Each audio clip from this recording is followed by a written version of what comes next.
అందరికీ నమస్కారం అండి. జూలై 17వ తారీఖు 2024 అనగా బుధవారం, తొలి ఏకాదశి, శ్రీ క్రోధినామ సంవత్సరం, దక్షిణాయనం, గ్రీష్మ ఋతువు, ఆషాఢమాసం, శుక్లపక్షం, తిథి ఏకాదశి రాత్రి 8:57 వరకు, నక్షత్రం అనురాధ నక్షత్రం, తెల్లవారుజామున 3:03 వరకు, దుర్ముహూర్త సమయం ఉదయం 11:56 నుండి మధ్యాహ్నం 12:48 వరకు, అమృత గడియలు సాయంత్రం 4:23 నుండి సాయంత్రం 6:03 వరకు. తెలుగు పంచాంగం ప్రకారం ప్రతి సంవత్సరంలో ఆషాఢ మాసం శుక్లపక్షంలో వచ్చే ఏకాదశిని దేవసేన ఏకాదశి లేదా తొలి ఏకాదశి అని అంటారండి. ఈ నేపథ్యంలో ఏకాదశి ఎప్పుడొచ్చిందో, ఏకాదశి విశిష్టతలేంటో, పూజా విధానాలేంటో తెలుసుకుందామండి. ఆషాఢ మాసంలో వచ్చే ఏకాదశినే దేవసేన ఏకాదశి, హరిశయని ఏకాదశి, పద్మనాభ ఏకాదశి అని కూడా అంటారండి. పురాణాల ప్రకారం ఈ పవిత్రమైన సమయంలో శ్రీ మహావిష్ణువు యోగ నిద్రలోకి వెళ్తారు. ఈ రోజున 4 నెలల పాటు క్షీరసాగరంలో శయనిస్తారండి. అందుకే దీన్ని హరిశయని ఏకాదశి అని కూడా అంటారు. ఈ 4వ నెలల సమయాన్ని చతుర్మాసం అని కూడా అంటారు. ఈ సమయంలో ఎలాంటి శుభకార్యాలు కూడా చేయరు.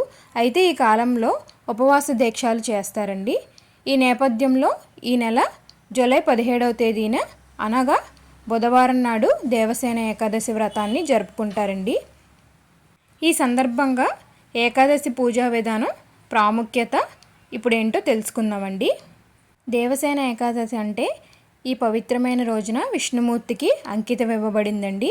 ఈ పర్వదినాన ఉపవాస దీక్ష కూడా చేస్తారు. ఈ సమయంలో శ్రీ మహావిష్ణువుని పూజించడం వల్ల సకల పాపాలు తొలగిపోతాయని నమ్ముతారండి. పూజా విధానం కోసం తెలుసుకుందామండి. దేవసేన ఏకాదశి రోజున సూర్యోదయంలోపు లేచి స్నానం ఆచరించాలి. మీ ఇంట్లో పూజ గదిని శుభ్రం చేసుకుని దీపం అయితే వెలిగించాలండి. పవిత్రమైన గంగాజలంతో శ్రీ మహావిష్ణువుకి అభిషేకం అయితే చేయాలి. శ్రీహరిని స్మరించుకుంటూ పువ్వులు, తులసాకులను సమర్పించాలండి. ఈ పవిత్రమైన రోజున ఉపవాస దీక్ష ఉదయం నుంచే ప్రారంభించాలండి.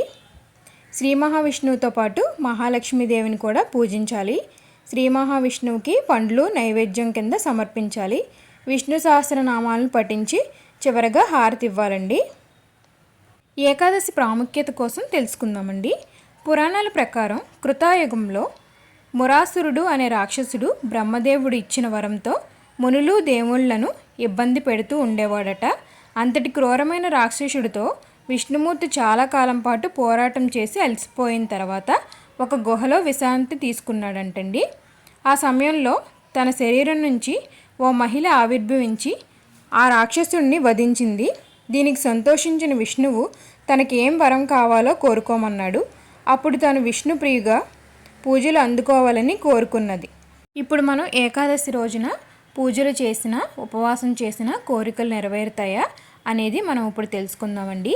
ఏకాదశి అంటే 5 జ్ఞానేంద్రియాలు, 5 కర్మేంద్రియాలు, మనసుతో కలిపి మొత్తం 11 అవుతాయండి.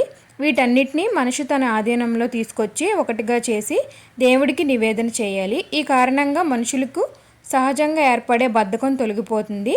అనారోగ్య బారిన పడిన వారు ఇంద్రియ నిగ్రహం పెడుతుందని చెబుతారండి. దేవసేన ఏకాదశి వ్రతాన్ని ఆచరించిన వారి కోరికలు నెరవేరుతాయండి. హిందూ మత విశ్వాసాల ప్రకారం ఏకాదశి నాడు ఉపవాసం తర్వాత మరణిస్తే మోక్షం లభిస్తుందని పెద్దలు చెప్తారండి.